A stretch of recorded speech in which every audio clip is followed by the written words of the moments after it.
Hello, and welcome to my video of FIFA 23, trying to predict the remainder of the UEFA Champions League. So both semi-finals, both legs of them, and then whichever teams win the semi-finals on FIFA, we're going to also do the final with those teams and see how accurate it ends up being.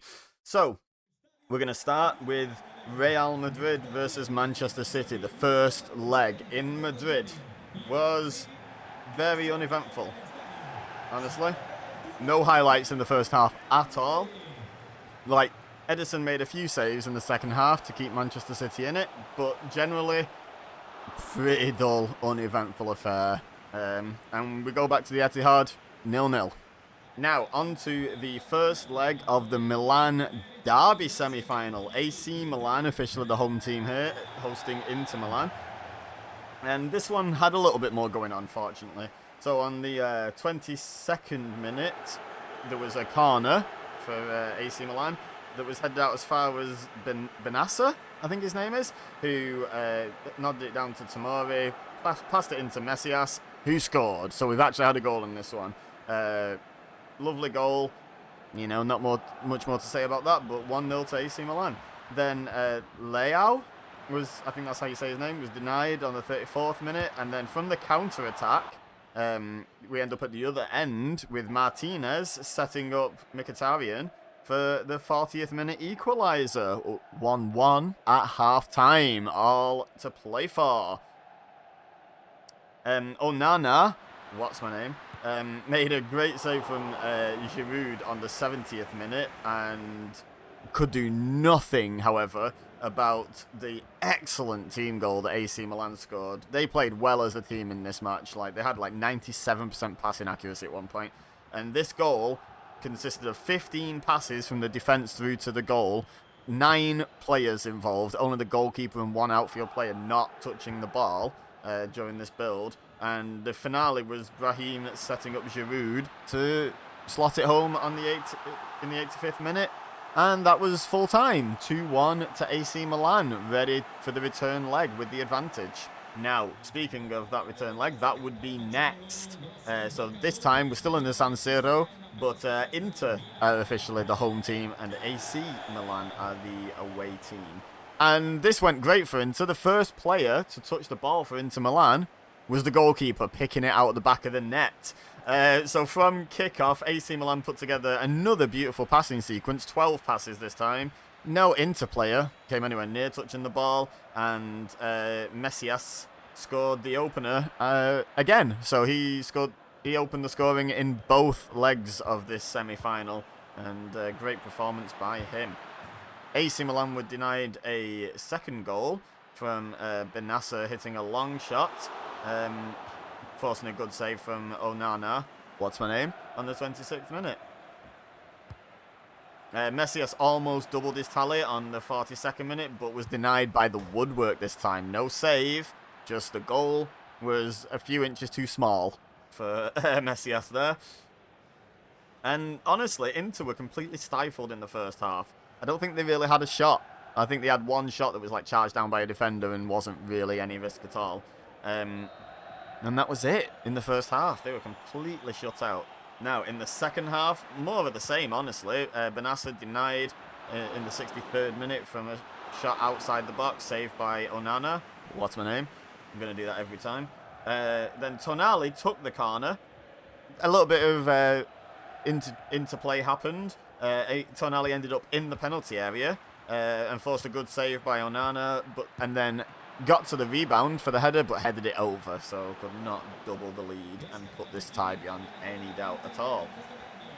So Inter made a substitution and brought on Brozovic, who's played down the left wing soon after, led to Martinez setting up Dzeko for the 72nd minute goal, and Inter were back in it, only needing one more goal to take this tie to extra time. So that was a 72nd minute equaliser in the match, but still one behind in the aggregate score. Unfortunately though, Inter Milan chasing another goal left them open to counter-attacks. Onana had to, had to deny Leao in the 88th minute, but AC Milan managed to hang on and go through 3-2 on aggregate. So we have one finalist. It's AC Milan. Now, who's going to play them? We'll find that out in the return leg. Manchester City hosting Real Madrid. And the boring first match means I don't have to talk about the aggregate score at all. That's one thing. But this one was more lively than the first leg. Modric had a good chance in the 6th minute. Alaba? Don't know how to say his name, but he had a free kick in the 24th minute that hit the post. And yeah, this was just better than the first leg, but it's still 0-0 at half time. Just wasn't quite as boring a 0-0. 55 minutes in, there was a stunning strike by Modric from outside the box that scored the opening goal, and it was long overdue for Real Madrid, I put here. Manchester City, the very few highlights in the first leg were pretty much all Real Madrid, and they've not really produced anything in this second leg either of note. So yeah, Real Madrid looked good for the 1-0 lead. This did wake City from their slumber, however, and Haaland scored an equaliser in the 71st minute. So the tie actually finishes 1-1, and I do feel like Real Madrid should feel a little hard done to by that on the balance of the game. There's no away goal rule anymore in the Champions League, of course, so Real Madrid don't go through on that. We have to go to extra time. And honestly, City kept their momentum going from the Haaland goal and were pretty much dominating the first half of extra time, but Real Madrid managed to counter attack, and against the run of play, Vinicius Jr. scored in the 2nd minute of added time at the end of the first half of extra time to put the tie to 2-1.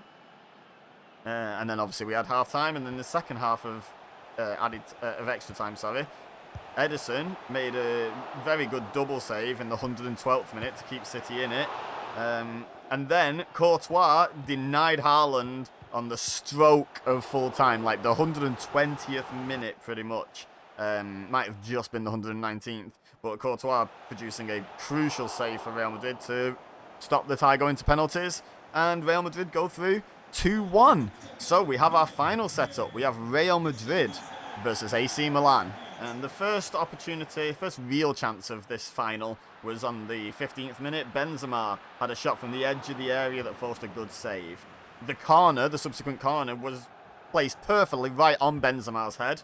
And he headed at goal, but Calabria, I think that's his name, I don't know, was on the near post to make the save there, the AC Milan number 2. The whole story of this, the opening of this match, and to be honest, this match was sustained pressure by Real Madrid.